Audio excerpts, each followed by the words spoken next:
Hi mga Philneps! For today's video, samahan niyo akong gumawa ng isa na namang panibagong snack at ang tawag dito ay quiche. Alam niyo ba kung ano yung quiche? Kung hindi niyo alam, i-search niyo na lang. So gagawa ako ng quiche pero sarili kong version. Gusto ko ng may bacon, cheese, saka may konting vegetable. Kung curious kayo, panoorin niyo kung paano ko siya gawin. Kaya samahan niyo ako mga Philneps. Let's go!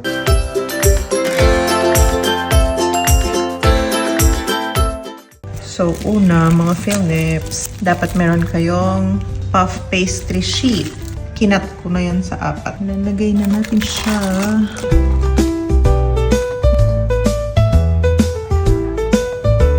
So, ang next natin gagawin is yung egg mixture. Meron tayo ditong 2 itlog, salt, pepper, Moroccan seasoning, all-purpose seasoning, Italian herbs, parsley flakes.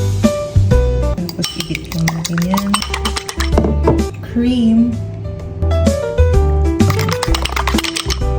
Assemble na natin siya mga Philneps. First, lalagyan ko siya ng cheese.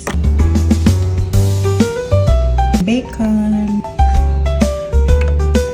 Frozen vegetable. Green peas, carrots, and corn. Tingnan dyan. Next is yung egg mixture, shredded cheese,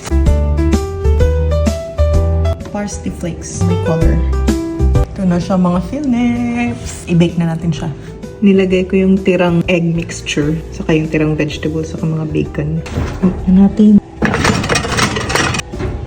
Gawin nating 180 lang. A few minutes later. Let's go mga Philneps. Mukhang luto na ang ating quiche. Check na natin. Oh my God. Luto na siya. Perfectly cooked. Successful na naman ang ating snack. Tadan! Ito na yung quiche natin. Maize version. Tikiman time. Ito niyo yan mga Philneps. First bite. Sarap. Masarap talaga pag may cheese, mga Philneps. Naririnig niyo ang crispy-crispy niya. I like it. Try niyo na rin ito sa mga bahay niyo, mga Philneps. Napakadaling gawin. Napakasarap pa. Try natin lagyan ng tomato sauce.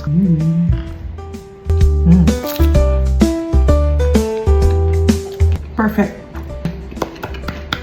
So that's it for our video today, mga Philneps. Hayaan nyo munang ubusin ko to. Thank you for watching. See you next one. Bye!